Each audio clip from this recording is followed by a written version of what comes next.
Okay, hello and welcome to another product profile, this time on a Durafly model. A Durafly model that's been hotly anticipated.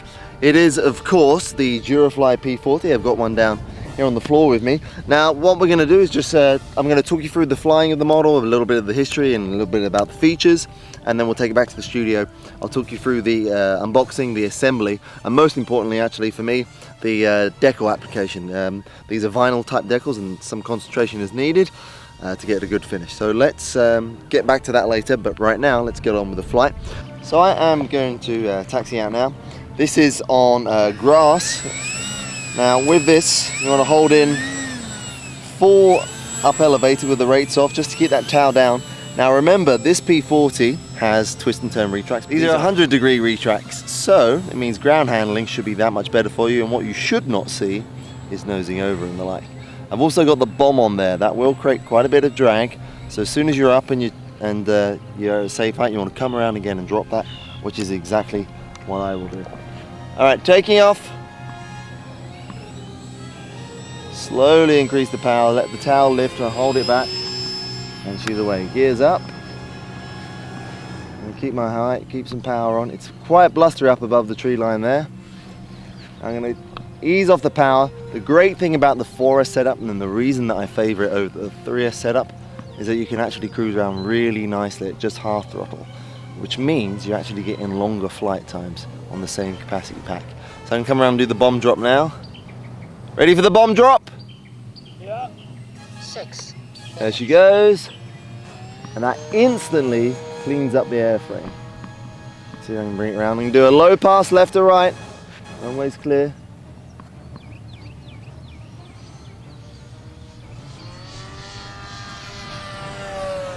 There she goes. I got a bit of vibration there. That's because one of my props is slightly out of balance. You will want to balance your prop. I didn't on this occasion, and the noise that you hear is the reason why I should have. Here's another low pass now. Again, this right there, that right there, is only at half throttle. So it really, really grooves. If you want to go full throttle, you can. I'll show you what that's like when I come around again. Also, if you want to really fly it like a warbird, you want to coordinate the turns. So let's do that last pass and then we'll talk a bit more about the model and its history. Okay, full throttle, fast pass from the right.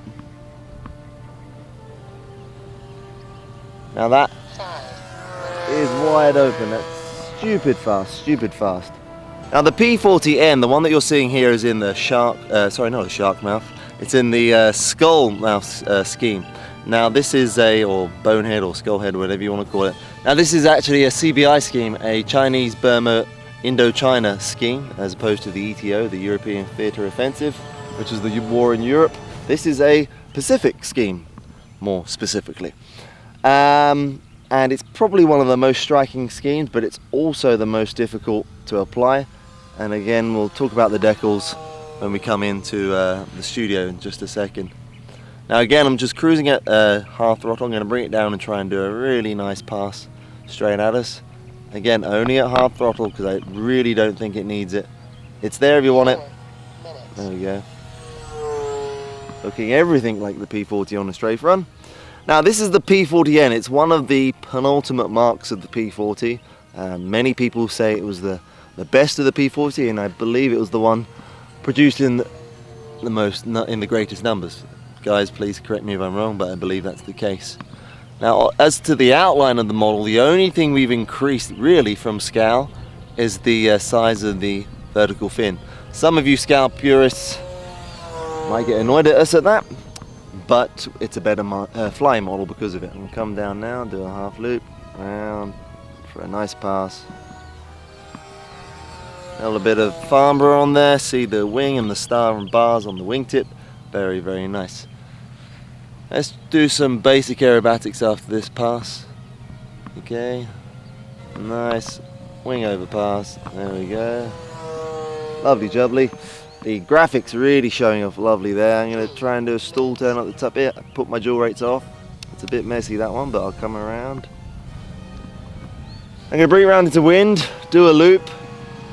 The only real thing at this distance that would make you think this is not a real model is the fact that it's God, the fixed tail wheel, but on a model of this size, a retractable tail wheel just isn't practical. Alright, we're going to come up and do a roll in the center here. Pushing down, pushing down, pushing down, and up, and roll. Quite a fast roll, but that's okay. And bringing it back around to the right. Now, like I said, this thing really grooves. That's again just under half throttle. It's flying well. There's a bit of wind, but it's shrugging it off. And that extra weight, because this is one of the heaviest single-engine warbirds from Durafly, it handles it well as well. Now, there's a good few degrees of washout in the wing, and that really helps. All right, one more pass like this. There we go. How's that, James? All right, I do one downwind now. This is what warbirds are all about. They're all about passes. So let's bring this down, and then I'll do a slow pass after this one. This is downwind now. Look at that. And roll out the top. There we go. See if I can do a better stall turn now. That's better. Let's do a loop. You got it, James? Yeah. Okay, looping up.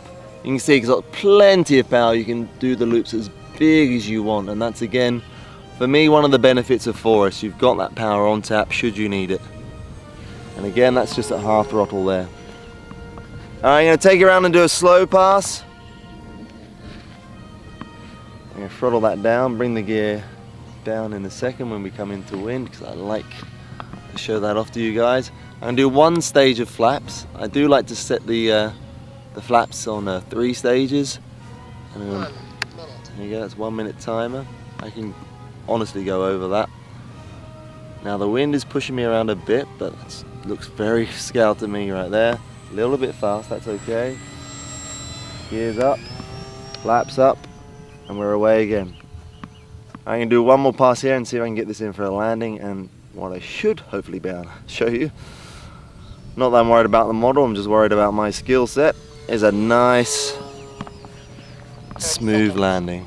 Alright, now sorry, one more thing before I come into land. I just want to touch on those decals again. Now the P-40N was again, as well as widely produced, it was also widely used, and that's why we have offered 5 different decal sheets in the box to really pay homage to all the different nations with which the P-40N saw service with.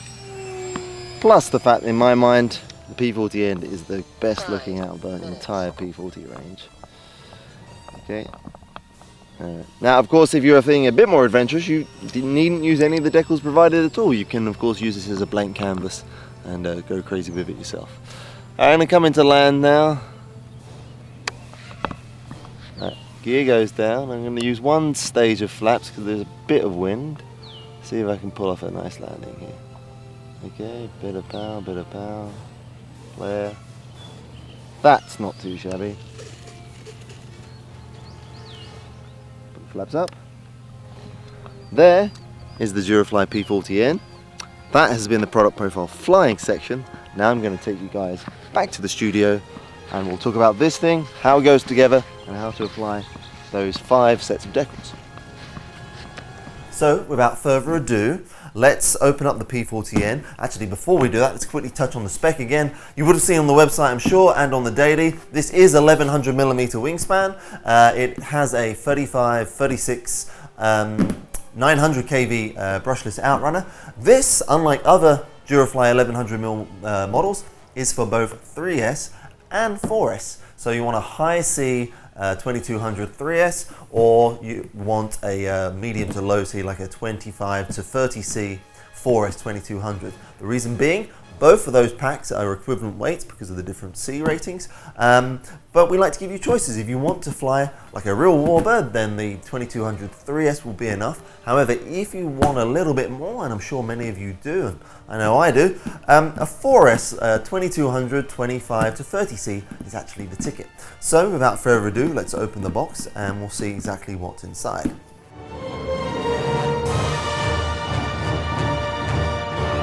Okay, and we're back, and as you can see, I've pulled off the beautifully illustrated box art on this to reveal the contents within, and it's kind of a treasure chest, really. If you look at it, it's very beautifully packed.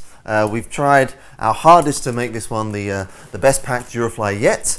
You will notice when you first open the box, These are the optional, well, the options of sticker sets that you have. There are 5 different sets in total. We'll run through those later when we come to one of the key aspects of assembling the model, which is applying these vinyl type decals. That's probably the most time consuming part of the build, because the actual model itself, as you can see, and as you can see as we pull it out, there's actually not that much to it at all.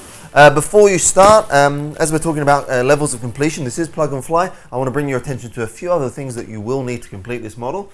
You will obviously need a radio system. I'm going to be using my Tyrannus with a 7-channel receiver, and we'll install that and I'll show you how that goes in a second. You will need a multi-tool, just like this. We sell these. There's not much in the way of assembly for this, a few screws and a few bolts. So this multi-tool is all you'd really need, and you need a 4S battery. Now I don't have a 2200 unfortunately, but I do have an 1800, so for the purposes of illustration we're going to put this here and then we'll put an annotation over that actually shows it as a 2200. So 2200 4S or the 2200 3S depending on your preference.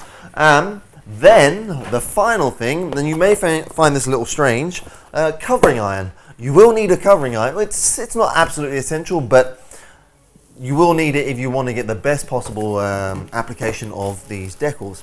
And that point I'll come to in just a minute once I finish getting all of this out of the box.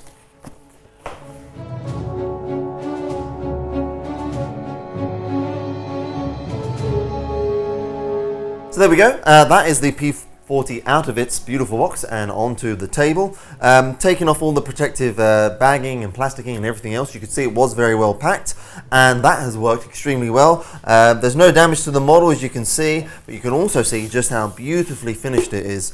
You may have seen on some forums and social media sites out there little teasers of just how beautifully finished this P-40 is, and I can honestly say it's our best one yet in terms of finish, and of course it looks amazing too. So the content of the box, as you can see, is pretty limited. You've got the main wing, you've got the fuselage, bolt-on tail surface, some accessories, some plastic scale parts, and some screws and control horns. We'll come to those in the build. Then of course you've got the 3-blade propeller and spinner, and then you've got this little guy. This is why you need one of those 7 channels, because this is actually the bomb drop. We'll come to that again later on in the build. And then the instruction manual, and one of the newest features for any Durafly model or any model out there is actually the markings. As you can see, it comes out of the box completely blank, as it were. Factory fresh, if you like, ready for you to apply your choice of decals. Now of course you don't even need to use these ones. You can maybe get in contact with, say, Cali Graphics in America. We've sent her a version of this. She's making some up. So if you want a custom set, contact her. There'll be a link out to this video. However, if you do want to use one of our ones, let's talk through what we've got. We have first of all a Russian scheme. We have a Dutch East Indies scheme, quite an unusual one there. We have Royal Australian Air Force, and that is a Pacific marking. Then we've got RAF from Italy, 1944. Nice markings, those ones. And then of course we've got the American ones. You can see that they vary in size and complication. The American ones are probably the most difficult, so for the purpose of demonstration, these are the ones I'm going to be applying for this video, and I'll show you guys exactly the best way of applying these decals. So there is a bit of a trick to them. These are vinyl type, which means they actually have not a backing but a fronting. So if, for example, we look at this one here, you'll see this shiny film. That is actually the fronting for it.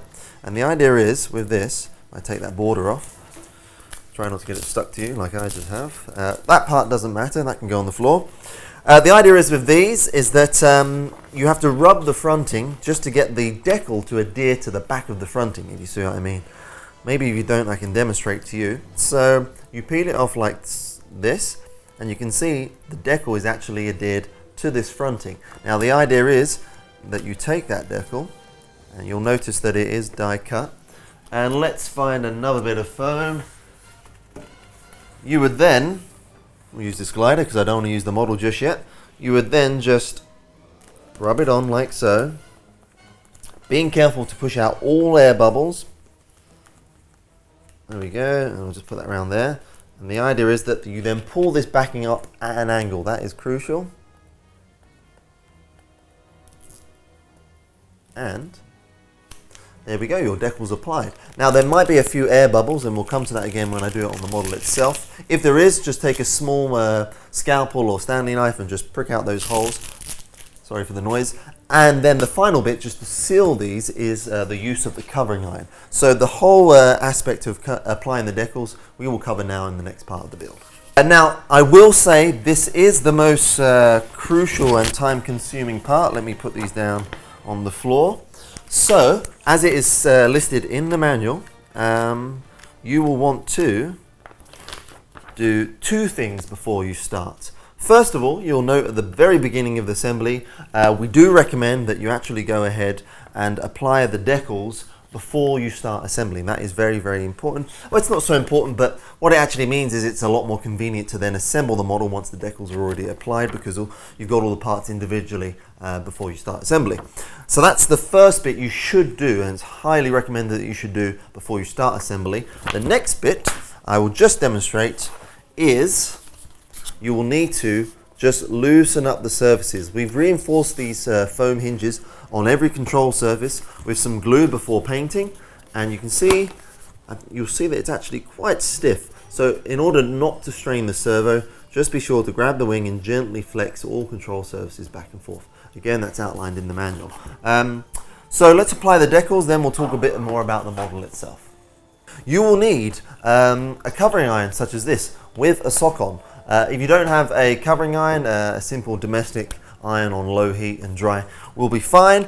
It's not absolutely essential to use a covering iron, but I'm going to explain why it is, and that's simply because it will prevent the decals from lifting around the edges over time, so it's well worth the extra effort.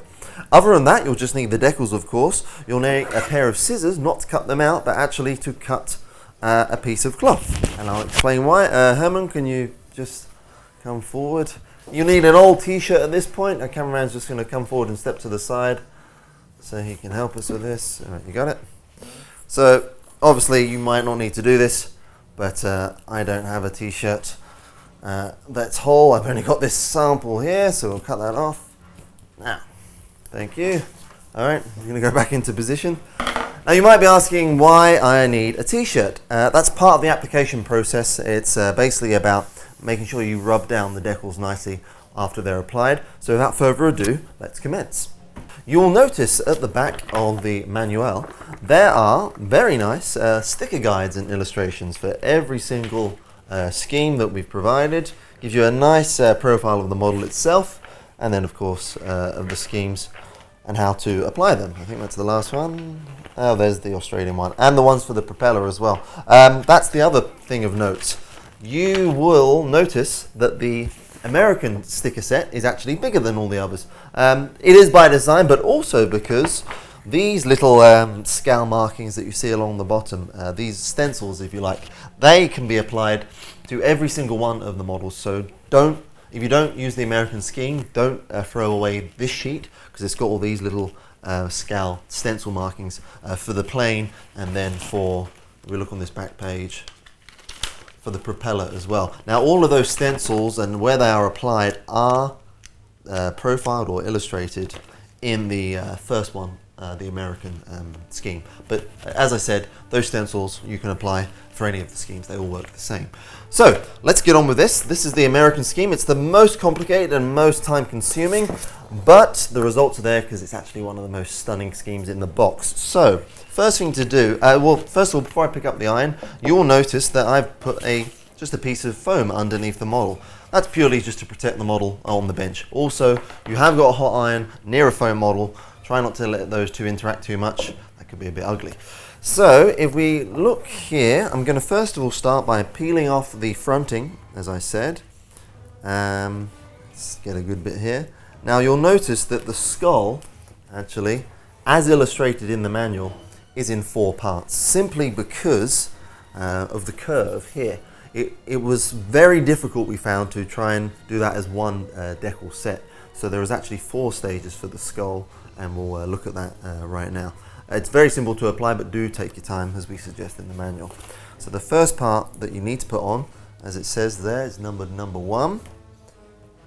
Again, make sure you have got the decal on the fronting. Now this is where you need to align it very well.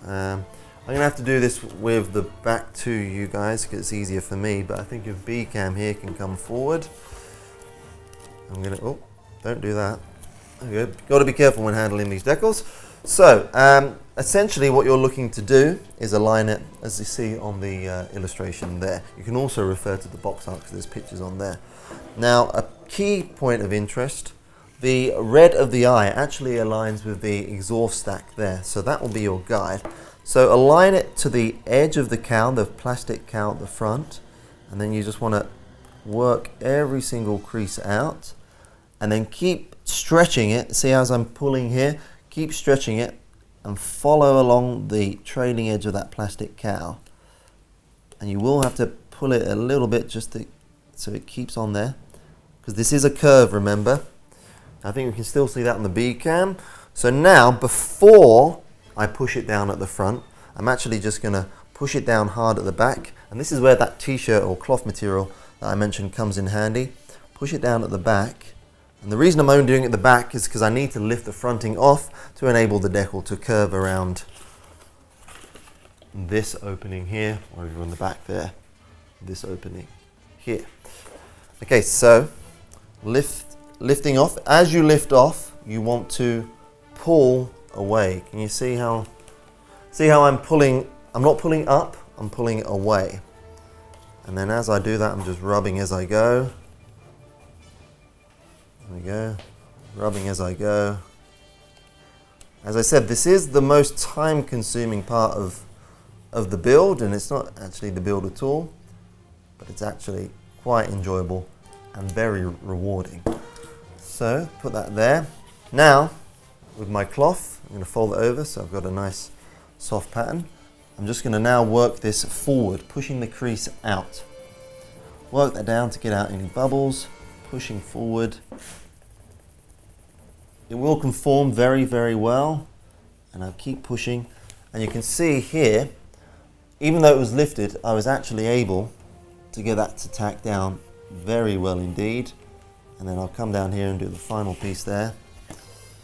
Hang on a second. Okay, there we go. There was a little crease, but I managed to push it out.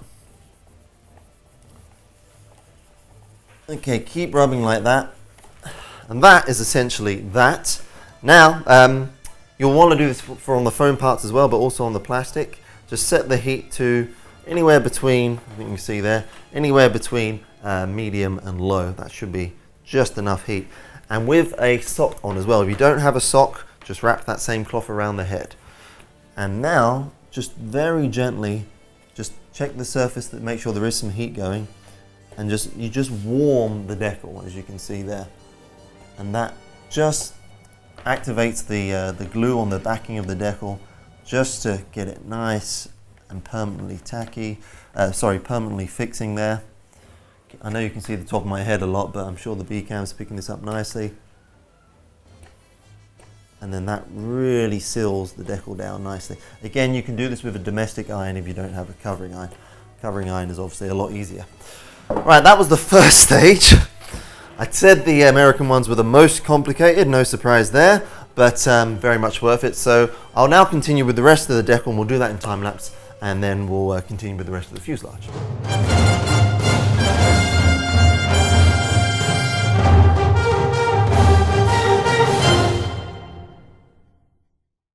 Okay, so there we are with what was the beginning of this build, or assembly should I say. The decals are on, they look obviously fantastic. The American scheme, as I said, is the most time consuming, but as you can see, the efforts are worth it. But with the decals on, or your choice of decals now on, we can continue with the actual assembly of the model. I'm not going to talk you through point by point because it is actually very, very straightforward. It's just a case of screwing on the tail plane, putting on control horns and the like, and then going on to the setup. As to the features of the model, we mentioned the bomb drop. Also, I'd like to show you, whilst we've got it here, just how nicely detailed the flaps are. It comes out of the box like that. You'll notice that it's painted interior green inside as opposed to olive drab, another nice feature. These are plastic flaps as well. So you'll come to installing the control horns and push rods, and then of course you've got the gear to hook up as well. So let's go ahead, continue with the assembly, and then we'll come back once it's all together.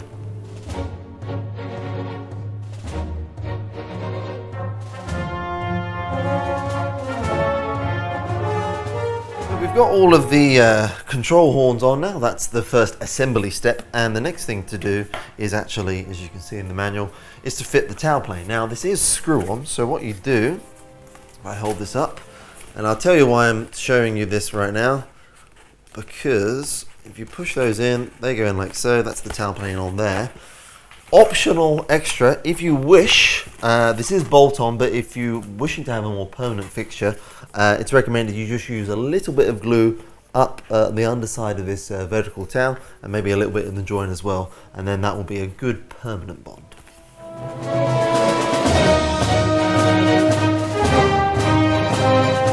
Okay, we stopped again simply because I want to highlight another important point from the manual. If you read here, when it comes to attaching the wing, the servo wires that you see coming out the center of the wing there need to pass through a certain hole in the fuselage.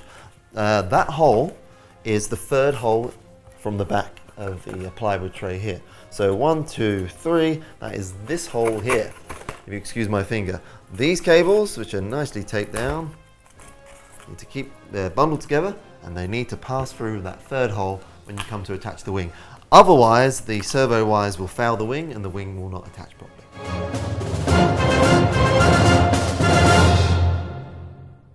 Alright, so we are getting there. I think you will all agree that Lou LaBelle looks very sexy indeed. We're getting down to the fine details of plastic parts now. The model is in itself entirely assembled. And let's just put that down there. And I just wanted to draw your attention to these parts. So you've got the small pitot tube aerials and whatnot that go around the fuselage, but the only other part I want to draw your attention to is this part that goes under here, which I believe is the air or radiator outtake or radiator flap. And you have two options here. It mounts onto the wing, and it needs to mount on the wing because you can't glue it onto the fuselage because you need to be able to remove the wing. Unless, of course, you don't want to remove the wing and you want it to be solid, in which case you can just glue it. But, as the instructions suggest, you put it on and you push it down. I think if I turn the model, you just push it down into its, can you see that there? Push it down into its slots against the wing. There we go. And then you will just need to, with the screws, where did I put them? There they are. With these two very, very long screws, I think you can just see them there. These anchor, if you like, the radiator flap to the leading edge of the wing. So that is essentially the final part of assembly if we look through the manual. Then at that point, other than putting in the bomb, which will be covered further in the manual, it's then about setup. Okay, so that's pretty much it for the setup and assembly of the P-40N from Durafly. Do follow the recommended guidelines in terms of setup and throws and whatnot, and especially CG. We'll touch on that in just a minute. In the manual, two things I want to draw your attention to, or three things actually. First of all, I've removed the propeller because I want to arm this model, and of course you should always have the propeller removed when working from a live model on the workbench. Second thing is the bomb drop system, and the third thing is battery placement. That is a critical point. So with the propeller removed, I'm going to plug in my 4S pack. I do like to fly this model on the 4S. The 3S does work great. Remember, it's a 2200. I'm only using a 1800 because that's all I have, but you'll want a 2200 25 to 30C for this one. So let's just first of all get the, I don't know if you can see that there. Just going to undo the Durafly Velcro strap that's in there. Another nice touch. We'll just loosely put that in for the moment. And then I'm going to plug it in. We'll get the arming tone. Now, one thing, let that beep. My receiver is back here, and again in the manual it shows you the perfect location for that. So bomb drop, I've got mine on an aux switch, and if I do this, you will see the bomb drops away, and I caught it. Look at that. One of the nice cool features of the P40, and it's something you'll have a lot of fun with. The next part, and this is the crucial part, it is again listed in the manual. We take you to, this is page 13 of the manual. I'm going to put this down for a second, move the bomb out of the way. There we go. Now, because of the way the motor mount lugs are formed in the firewall, in the motor mount, you do need to mount the battery at a slight angle. This is unusual, but you needn't worry about it because it works every time and is very, very reliable. And I'm just going to show you how to install this battery properly now for the correct CG. So what you will need to do is actually, again, assuming this is a 2200, you will need to slide the battery into the back of the firewall. I think our cameraman can just see there. Again, it is illustrated perfectly in the manual. And when you slide that back, it will have to go all the way forward, and it ends up, I don't know if you can see that there, but see that? Okay, it ends up kind of on its side. It is unusual, as I said, but you've got foam packing under the side. The reason you have to do that, we didn't want to add dead weight to the nose. We was trying to think of a way of getting weight as far forward as possible.